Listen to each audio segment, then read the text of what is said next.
시작하겠습니다. 먼저 외부 일정으로 순서를 좀 바꾸겠습니다. 일단 제주항공 전현승 연구원 발표해 주세요.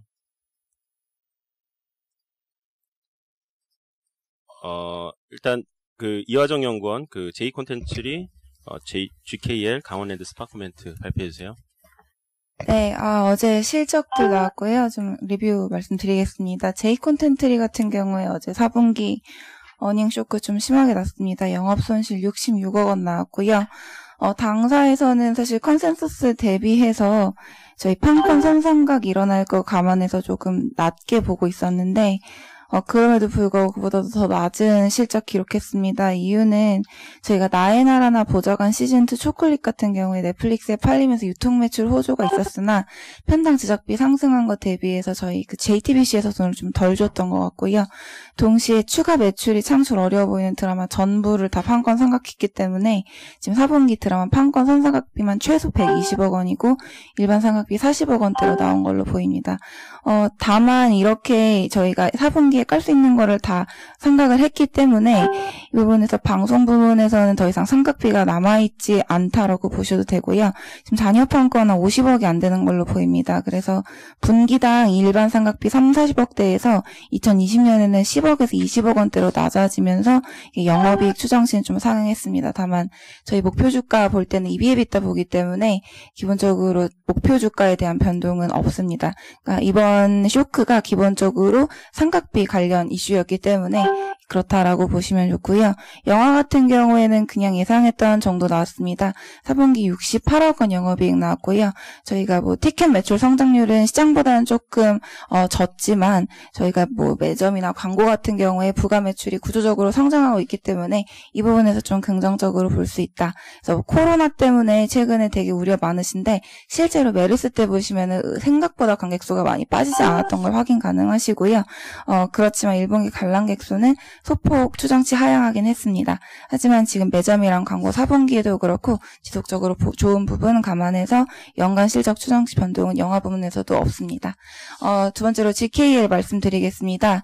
GKL 같은 경우에도 4분기 영업이익 컨센서스를 좀 대폭 하회했는데 이유는 다른 것보다 그냥 인건비 이슈입니다. 인건비 이슈 두 가지로 말씀드릴 수가 있는데 저희가 작년부터 GKL 위즈라는 회사가 저희 자회사로 들어오면서 그쪽에 있는 저희 원래 계약직이었던 인원들이 정규직으로 들어왔어요. 그래서 100여 명이 종업원 수가 증가했는데 이게 연간으로도 꽂히다가 저희가 공기업 같은 경우에는 임금 인상 소급 부분이 12월에 일시 반영된다고 합니다. 그래서 이 부분이 4분기 일시 반영된 부분이 좀 발생이 되었고요. 동시에 지난해 12월 23일에 기사 나온 걸 보시면은 공기업 퇴직금 산정 기준이 변경됐습니다. 그래서 앞으로는 성과급도 퇴직금 산정에 들어가게 되고요. 그래서 이 부분이 일회성으로 들어오면서 이전 분기 대비 25억 원의 추가 비용 발생했습니다. 이 부분 때문에 아마 2020년에도 퇴직금 부분은 조금 늘어날 거다라고 보시면 될 것 같고요. 지금 더 많이 좀 우려를 하시는 게 다른 것보다도 코로나인데 지금 1월 대비 2월 흐름이 절대 나쁘지 않습니다. 저희 4분기 보였던 중국인 VIP 호조세는 1월에도 지속되었고, 네, 이 부분 관련해서는 사실 이제 2월 마지막까지 가봐야 코로나 관련해서 어느 정도의 이슈가 있는지를 알 수 있기 때문에 지금 1월 실적만 보고 저희 당사에서는 추정치를 굳이 상향 조정 크게 하진 않았습니다. 그래서 목표 주가 22,500원 유지하고요. 투자 의견도 홀드 유지합니다. 특히 주가가 좀 세게 반등을 하기 위해서는 저희 실적뿐만이 아니라 저희 마카오 주가들도 같이 올라야 합니다. 뒤에도 이제 제가 조금 표를 넣어놔서 한번 참고해 보시면 좋은데 마카오가 최근에 영업 중단을 했습니다. 카지노 2주간 중단하고 있기 때문에 해당 부분 관련해서 산업 센티먼트 안 좋고요. 이거 마카오 쪽에서는 3개월 정도 걸려야 정상화될 거라고 보고 있습니다.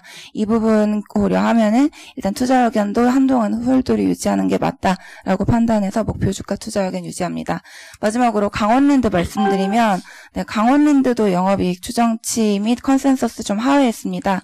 당사 추정치 대비로는 크게 하회하지 않았는데 저희는 일단 그 폐광기금을 저희 세전 이익 대비 30% 정도 보고 있었고요. 실제로 그렇게 나온 걸로 보입니다. 다만 저희 컨센서스 대비로는 한 100억 원 정도 안 나왔는데 이게 다 폐광기금 영향이다라고 보시면 되고요. 사실 다른 거는 그다지 이제 특별한 게 없었고 매출 총량제 지금 2년째 준수 중이고 그리고 또 한 가지 좀 튀는 있는 부분이 있다면은 제가 슬롯머신 매출이 좀 크게 성장을 하고 있는데 이유가 6월, 11월에서 저희가 12월에서 머신을 교체했습니다. 머신 교체하면 아무래도 좀 게임이 빨라지고요. 그런 게임과 게임 사이 리드 타임 좀 짧아지면서 슬롯머신 매출 좋아지는 영향 누릴 수 있습니다. 아마 올해에도 추가적인 머신 교체 가능성은 있고요.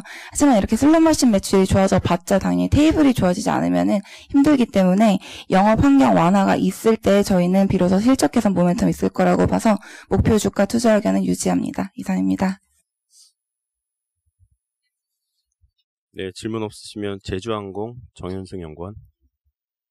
네, 투자 의견 홀드 목표 주가는 26,000원에서 22,000원으로 하향했습니다. 2020년 실적 하향 조정 때문에 BPS 하향했고요. 이로 인해서 목표 주가 하향 조정했습니다. 공급 과잉 때문에 부진한 실적을 기록할 것으로 예상했는데요. 시장 컨센서스 대비해서는 더 부진했고 제 추정치 대비해서는 소폭 좋았는데 제 추정치에서 매출액보다는 영업이익단에서 일회성 정비비 일부 환입이 있었기 때문이고 이를 제외하면 거의 추정치에 유사한 실적이 나왔다라고 판단하고 있습니다. 다만 영업 외단에서는 그냥 외환 평가 이익이 일부 발생했기 때문에 특별한 숫자가 좋아졌거나 그런 분위기는 아니었습니다. 지금 이제 2월 들어서부터는 탑승률이 60%, 그러니까 BEP가 80%인데 60% 수준에 머무르고 있기 때문에 도저히 고정비 커버가 안 되는 상황이고요. 그래서 지금 산업이 매우 어려운 상황에 있고, 수익성이라기보다는 지금 이제 생존을 좀 걱정해야 되는 상황이 LCC에게 좀 처해 있는 상황이다라고 판단하고 있습니다. 그래서, 연간 영업이익, 1분기에도 작년에 500억 영업이익 났었는데, 올해 300억 적자 날 거로 좀 판단하고 있고요. 골이 생각보다 많이 심해서 산업 구조조정 이슈도 아마 1분기 말부터는 본격화될 수 있지 않을까 이렇게 판단하고 있습니다. 주가가 좀 의미있게 반등하려면 일단 수요 측 변수, 첫 번째는 하반기에 수요가 개선될 수 있는지 여부가 중요할 것 같고요. 공급 측 변수는 아무래도 제주항공이 지금 추진 중에 있는 이스타항공이 실제 진짜 인수되느냐, 그 다음에 이스타항공은 구조조정을 얼만큼 할 것인가, 이게 가장 업계에서의 가장 큰 키포인트라고 판단하고 있습니다. 일단은 보수적인 관점 유지하도록 하겠습니다. 이상입니다. 네, 이어서 LS 김동양 의원입니다. 네, LS 투자 의견 바이인데 목표 주가는 66,000원으로 하향 조정합니다. 4분기에 일종의 빅베스가 있었습니다. 영업이익 330억으로 컨센 대비해서는 대폭 하회했고요. 영업 외단에서도 자산 손상을 좀 크게 반영을 했습니다. 650억 정도 반영을 했습니다. 주력 회사인 전선하고 니코동재련은 문제없이 잘 돌아가고 있는데 LS 엠트론이 트랙터 비수기에다가 사출기 전자부품 동반 안 좋으면서 적자가 좀 심화가 됐고 이 과정에서 이제 안 좋은 것들을 좀 떨어냈습니다. 1분기에는 전선하고 니코동재련 마찬가지로 잘 되고 있고요. 엠트론은 트랙터가 이제 성수기 진입을 하고 자산 손상을 하게 됨으로써 감가비 감소 효과가 있기 때문에 영업이익은 다시 1,000억 수준으로 올라올 걸로 보고 있습니다. 이외에도 상반기에는 자회사 LS 전선단에서는 동해 해적 케이블 2공장이 이제 완공이 돼서 돌아가게 되고요. 또 손자회사죠. LS EV 코리아 상장 예정돼 있습니다. LS I&D 단에 있는 SX, 미국에 있는 이 전선회사도 일본 후르카와 전기하고 전기차용 건선 제조 합작사 설립이 예정이 돼 있어서 이런 이벤트들도 주가를 좀 받쳐주는 역할을 할 것 같습니다. 배당 1,450원으로 확정이 됐고요. 배당 수익률 대략 한 4% 정도, 그리고 순자산 대비 할인율은 60%입니다. 이상입니다. 네, 이어서 백준기 연구원 DNC 미디어 스팟 자료 같이 발표합니다. 네, 스팟으로 우주 일렉트로 먼저 좀 말씀드리겠습니다. 우주 일렉트로는 저희가 그 마이크로캡 자료에서 디바이스 ENG, JT, 우주 일렉트로 이 세 개가 이제 탑픽인 종목인데요. 4분기 때 이제 서프라이즈 실적이 좀 나왔습니다. 영업이익이 72억이 나왔고, 저희가 한 2,30억 정도 영업이익 봤던 거 비해서는 상당히 좀 많이 나왔다고 보시면 되고요. 일단은 일회성이 좀 있습니다. 일회성이 어떤 거냐면, 이 회사가 2019년도 때 신제품 출시 이후에 1, 2, 3분기 때 이제 재고 조정이 좀 있었는데, 이게 회사에서 얘기는 안 하지만, 제가 추정하기로는 5G 폰 쪽 이제 커넥터인 것 같고요. 이 부분을 좀 회사 내부적으로는 좀 보수적으로 판단을 하셨던 것 같은데, 최근에 이제 삼성 쪽 중국 5G 이제 물량을 좀 보시면 좀 잘 올라오고 있어요. 그래서 생각보다 이제 수요 개선이 되면서 4분기 때 한꺼번에 재고 조정 환입이 들어왔다라고 보시면 될 것 같고요. 그래서 이제 정상적인 마진은 이제 뭐 4분기 때 나왔던 것처럼 OP 마진 16% 나오느냐 이건 아닐 것 같고, 올해 OP 마진은 전 한 9%대 초반 정도로 예상을 하고 있습니다. 그래서 이제 결론적으로는 이제 PR이 7배 밖에 안 되고, 일단 워낙 뭐 순현금이 시가총액 50%나 되는 가치주인 회사이라서 여전히 뭐 주가가 올라갈 수 있는 룸은 충분히 확보되어 있다고 판단하고 있어서 계속 이제 추천드릴 생각이고요. DNC 미디어도 말씀드리겠습니다. DNC 미디어도 목표 주가를 25,000원에서 3만원으로 상향 조정하고요. 상향 조정하는 근거는 이번에 실적이 상당히 좀 잘 나왔고, 저희 실적이 뭐 제 추정치가 보수적이지 않았었는데 그보다 더 잘 나왔습니다. 근데 매출로 보셨을 때는 제가 추정했던 120억보다 지금 87억이 나와서 좀 약간 황당하셨을 수도 있는데, 이 숫자는 이 회사가 이제 게임 사업을 중단 사업으로 반영을 하면서 게임 사업에서 발생했던 한 35억 정도의 매출이 한꺼번에 빠진 거고요. 그래서 원래 매출은 121억 원, 전년 대비 49% 성장한 숫자로 보시면 될 것 같습니다. 그리고 이제 영업이익단에서도 뭐 역사상 최고의 실적이 나왔기 때문에 이제 긍정적으로 보고 있고, 잘 나온 이유는 수출이에요. 수출이 작년 대비해서 거의 지금 200% 이상 성장을 하면서 지금 전사 매출의 한 17% 정도까지 올라왔고, 그래서 이제 결론적으로 봤을 때 웹툰이랑 웹소설 시장의 이제 메인은 사실 네이버 웹툰이랑 카카오 페이지입니다. 그래서 이 시장 성장이 대략 25%에서 30% 정도 성장을 하고 있는데, 일단 작년을 봐서는 네이버 웹툰은 시장을 굉장히 이제 아웃퍼폼 했고, 카카오 페이지는 부합 정도를 했습니다. 근데 DNC 미디어는 40% 정도 성장을 했기 때문에 시장 성장 대비 상당히 잘 나오고 있어서 저는 충분히 이 업종 내에 높은 밸류에이션을 부여하는 데는 크게 악연은 없을 것 같고요. 그래서 저는 타겟 PR을 기존에 이제 스튜디오 드래곤 대비해서 할인율을 20% 적용했는데 이제 10%로 좀 축소를 했고, 그 다음에 이제 실적 전망을 10% 상향 조정했습니다. 네, 이상입니다. 아까 말씀하신 것처럼 네이버랑 카카오 페이지 같이 잘 하려면 이제 DNC 미디어도 해외로 많이 진출을 해야 되는데, 지금 여기 말씀하신 일본 거 말고 혹시 뭐 따로 진행되는 게 있는지. 일단은 일본은 상당히 좀 잘 되고 있어요. 일본에서 카카오 페이지가 TV 광고를 시작을 했는데 그 TV 광고의 주된 콘텐츠가 나 혼자만 레벨업입니다. 잘 되고 있고, 일본 외 시장은 지금 카카오 페이지가 인수한 인도네시아의 네오바자르를 통해서 글로벌 사이즈의 아마 플랫폼이 나올 것 같아요. 그렇게 되면 이제 쉽게 이제 카카오 페이지가 DNC의 이제 주요 플랫폼이었는데, 이 플랫폼이 글로벌로 확장이 되면 거기 안에 들어가야 되는 콘텐츠도 당연히 이제 DNC가 공급을 하는 구조이기 때문에 자연스럽게 이제 수출이 늘어난다라고 보시면 될 것 같습니다. 네, 이어서 2차 전지 산업입니다. 고정현 의원. 네, 어제 2차 전지 밸류체인 주가가 상승폭이 컸고요. 뭐 우선 이제 세 가지 뉴스와 이벤트가 있었다라고 이제 봅니다. 첫 번째가 이제 언론에서 보도된 이제 LG화학의 이제 배터리 사업 분사 후 이제 기업 공개 IPO 뉴스이고요. 두 번째가 글렌코어와 삼성 SDI의 수산화 코발트 장기 공급 체결 이벤트이고요. 마지막 세 번째가 이제 에코프로 비엔과 삼성 SDI 양극재 합작법인 설립 이벤트라고 이제 볼 수가 있습니다.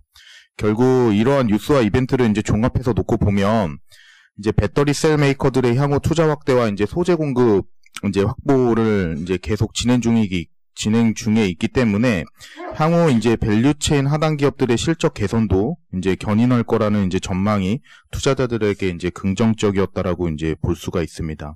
현재 이제 배터리 산업의 이제 다이나믹스 변화를 이제 감안해서 놓고 보면 뭐 장기 투자 매력도는 여전히 높을 것으로 저희 보고 있고요. 그리고 선호 종목들은 바뀐 게 없습니다. 저희 여전히요. 그래서 전기차 노출주 있는 업체 계속 탑픽으로 말씀드리고 있고, 셀메이커는 저희 SDI, LGK 모두 추천드리고 있고요. 소재는 저희 음극재 쪽 사이드를 더 선호를 합니다. 예, 이상입니다. 그 LG화학이랑 삼성 SDI 그 분할했을 때 혹시 그 배터리 셀 쪽 기업 가치를 얼마나 보세요? 삼성 SDI는 현재 저희 SOTP로 지금 기업 가치 산정하고 있고요. 지금 타겟 멀티플 저희 저번에 13배로 올린 상황에서 지금 EB 쪽, 2차 전지 전부 다 이제 기업 가치가 SDI가 16.5조 정도로 지금 밸류 나오고 있고요. LG화학 같은 경우는 지난번 리포트 그 목표주가 상향할 때 그 전지 가치를 24조 원으로 했습니다. 그랬을 때 목표주가 40만 원으로 좀 산정을 했고요. 그게 이제 분사 전이고요. 사실 분사를 하게 되면은 이제 중국의 CATL하고 좀 비교를 좀 하게 되기 때문에 뭐 가치는 좀 추가 상승 가능하다고 보고 있습니다. 기술적으로 보면 그 결과론적으로 마지막으로는 NCA 양극재 중에서 NCA로 가려고 하는 걸 텐데 거기에 대한 우리나라 그 양극재 업체들의 기술도나 혹은 지금 NCM 811 같은 경우 지금 어느 수준까지 지금 공급을 하고 있는지 좀 말씀해 주세요. 그게 이제 전기차에 들어가는 배터리가 그 양극재 재료를 놓고 보면 NCA 또는 NCM입니다. 근데 이제 테슬라의 이제 중국 이제 상하이 공장에서 나오는 배터리는 LG화학에 공급을 하는데 거기에는 이제 최초로 NCM이 이제 적용이 됐죠. 원래 NCM만 고집을 하는 이제 업체였는데 그래서 NCM의 지금 소재 비중 자체는 올라가고 있는 트렌드라고 약간 놓고 볼 수가 있고요. 국내 이제 대표적인 양극재 업체들이 아까 이제 포스코 케미칼, 그 다음에 에코프로 BM, LNF, 코스모신 소재 같은 업체들이 있는데 에코프로 BM만 NCA를 하고요. 나머지 업체들은 전부 다 이제 NCM이다라고 이제 놓고 보시면 됩니다. 근데 NCM 쪽의 향후 트렌드 자체는 당연히 이제 하이니켈계를 이제 적용을 하면서 니켈에 대한 함유량 자체가 이제 80% 90%까지 이제 올라가는 그림이다라고 놓고 볼 수가 있는데 배터리 셀 업체들 또는 뭐 전기차 업체들이 그거를 쓸지 말지에 대한 여부는 여전히 이제 미지수다라고 약간 볼 수 있을 것 같습니다. 그래서 지금 대세는 뭐다라고 잠깐 얘기하기는 뭐하지만 지금 트렌드를 놓고 보면 뭐 NCA보다는 조금 NCM에 대한 방향 자체가 지금 맞다라고 조금 볼 수 있을 것 같습니다. 네, 이어서 휴대폰 IT 부품 산업 MLCC 발표해주세요. 네, MLCC 스파코멘트 먼저 말씀드리겠습니다. 어제 대만 언론에서 범용 수동 부품 가격이 2분기에 약 30% 오를 거라고 언급했습니다. 아직 공식적인 업체 가격 인상은 확인되지 않았지만 이미 2019년 11월, 12월에 중국에서 이미 일부 MLCC 가격이 5에서 10% 인상되었다는 점을 감안하면 실제로 상승할 가능성이 높다고 판단합니다. 국내 관련 업체인 삼성전기와 사막 콘덴서 등 업체들의 수혜를 기대합니다. MLCC 업황은 대만 업체들의 가동률이 낮게 유지되면서 좀 수급이 타이트해지고 있었는데요. 당초 대만 업체들의 계획은 춘절 지난 이후에 노동력이 다시 확보되면은 좀 가동력을 높여서 공급을 확대하려고 했지만 최근에 우한 폐렴 영향으로 좀 2분기까지 정상적인 가동이 쉽지 않은 것으로 보입니다. 이에 따라 MLCC 수급이 더욱 타이트해지면서 제품 가격 인상이 빨라지고 있는 것으로 판단합니다. 결론적으로 MLCC 업황에서 우한 폐렴 영향에 따라 1분기 글로벌 스마트폰 수요가 둔화될 것이라는 점은 좀 부정적이지만 동시에 공급 증가도 제한적이고 5G 기지국 투자가 지속될 것으로 판단되어 부정적인 영향은 제한적일 것으로 예상합니다. 다음은 MM에는 빠져 있는데요. 휴대폰 IT 부품 산업 노트 자료 말씀드리겠습니다. 오늘 새벽 미국 시간 갤럭시 언팩 이벤트에서 갤럭시 Z 플립과 갤럭시 S20 시리즈가 공개되었습니다. 갤럭시 Z 플립은 좀 삼성전자가 두 번째로 출시한 폴더블 스마트폰이고요. 전작 대비 패널 크기는 작지만 좀 가볍고 가격이 전작 대비 저렴해져서 대중성을 확보했다고 판단하고 있습니다. 가격은 미국 기준으로 우리나라 약 165만원 수준이고요. 그 다음에 갤럭시 S20 시리즈는 역대 최고로 카메라 성능을 극대화시켜서 갤럭시 S20, 플러스, 울트라 세 가지 모델로 출시를 했습니다. 갤럭시 S20은 2월 20일부터 사전 예약을 진행하고 3월 6일에 정식 출시할 예정입니다. 다만 가격은 전작보다 평균 40만원 정도 인상된 수준으로 좀 비싼 가격이 아쉬운 부분입니다. 당사는 갤럭시 Z 플립의 경우 2020년 연간 출하량 200에서 250만 대 수준을 예상하고요. S20 시리즈는 전작과 유사한 3,500만 대 수준을 예상합니다. 저희 관련된 부품 업체로는 Z 플립의 대중성 확보로 인해서 좀 폴더블 스마트폰 관련 밸류체인을 추천드리고 있습니다. 관련 최선 호주로는 UTG의 보호 필름 및 충격 방지 필름을 공급하는 세경 하이테크와 힌지 생산업체인 KH 바텍, 그리고 PI 필름 관련 업체인 SKC 코오롱 PI, 마지막으로 Y옥타 관련 BH의 수혜가 중장기적으로 커질 것으로 전망합니다. 이상입니다. 이어서 한원 시스템 조송 팀장입니다. 네, 어저께 자동차 쪽도 전동화 관련된 회사들 중심으로 주가가 좀 올랐는데요. 지금 현대모비스하고 한원 시스템 주가가 한 4%에서 5% 정도 지금 어저께 가장 많이 올랐고요. 지금 어제 한원 시스템이 실적 발표가 있었는데 영업이익이 한 1,700억 정도 나와서 지금 최근에 발표된 회사들 중에서는 추정치나 컨센서스 대비해서 지금 양호한 숫자가 나왔습니다. 지금 2대 고객인 포드의 매출액은 부진한데요. 친환경차 쪽 매출 비중이 계속 상승을 하고 있고요. 그 다음에 올해 2분기부터 마그나 유압제어 사업부 연결한 부분에 따른 비유기적 성장이 지속되고 있습니다. 지금 친환경차 매출액은 이제 매출 비중이 15%로 4분기에 분기 중에 가장 높은 비중을 기록을 했고요. 지금 수주 잔고도 양호하고요. 20년에 테슬라 상해 공장이라든가 현대차 그룹 신차 사이클 진입에 따른 기대 요인들이 존재합니다. 지금 사업 계획은 매출액 7.8조 원, 그리고 에비타 1조 원, 영업이익 5,350억 원으로 제시를 했고요. 지금 저희가 예상하고 있는 수준과 이제 유사한 수준입니다. 지금 전기 동력 차로의 전환 과정에서 중장기 수혜가 기대되는 회사고요. 밸류에이션 할증도 지속될 거로 보고 있고, 작년에 캐펙스가 정점을 찍었고요. 올해부터는 현금 흐름이 개선되면서 배당 여력도 증가할 수 있기 때문에 중장기적으로 좀 바이앤홀드가 가능한 회사로 판단하고 있습니다. 이상입니다. 네, 이어서 NC소프트 발표해 주세요. 네, NC소프트 스팟 코멘트 대신 말씀드리겠습니다. NC소프트가 어제 매출액 및 손익구조 15% 이상 변경 공시에 따라 2019년 연간 실적을 공시했습니다.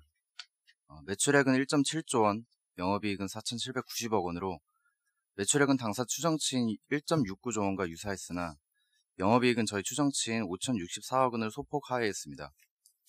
4분기 실적 역시 매출액은 추정치를 상회했지만 영업이익은 하회하는 실적을 기록했습니다.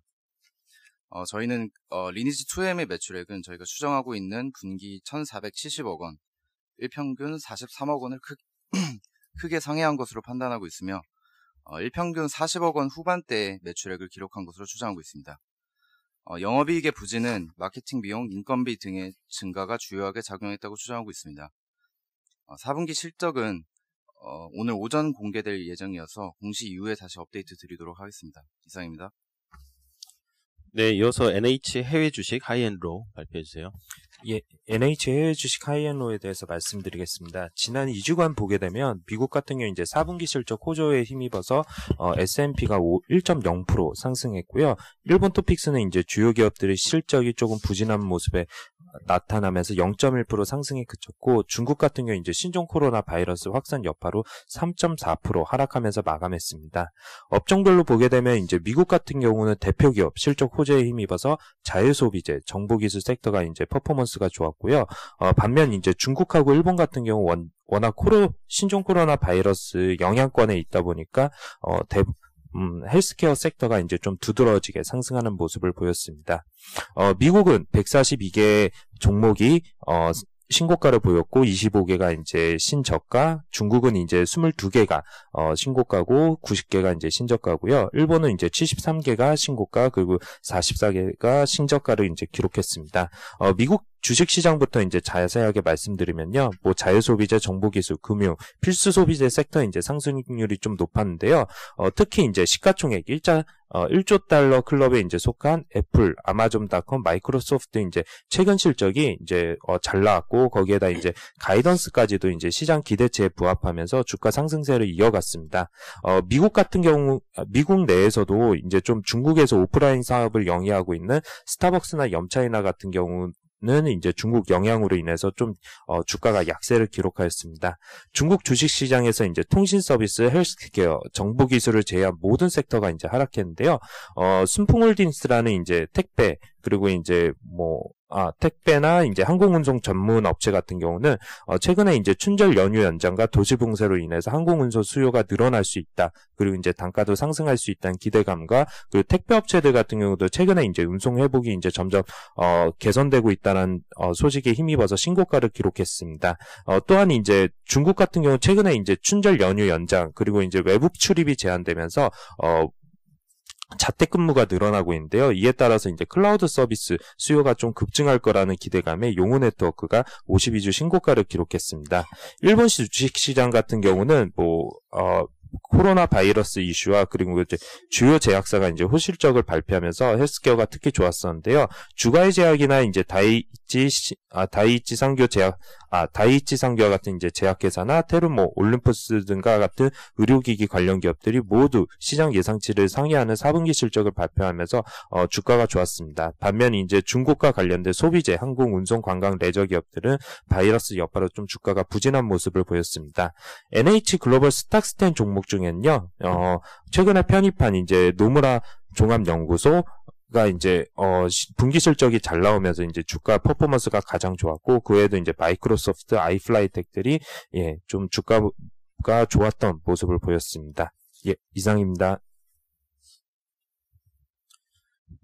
네, 질문 없으시면 그 나비데스코와 그 원자재 전략은 자료로 대체를 하겠습니다. 2월 10일 모닝 미팅을 마치겠습니다.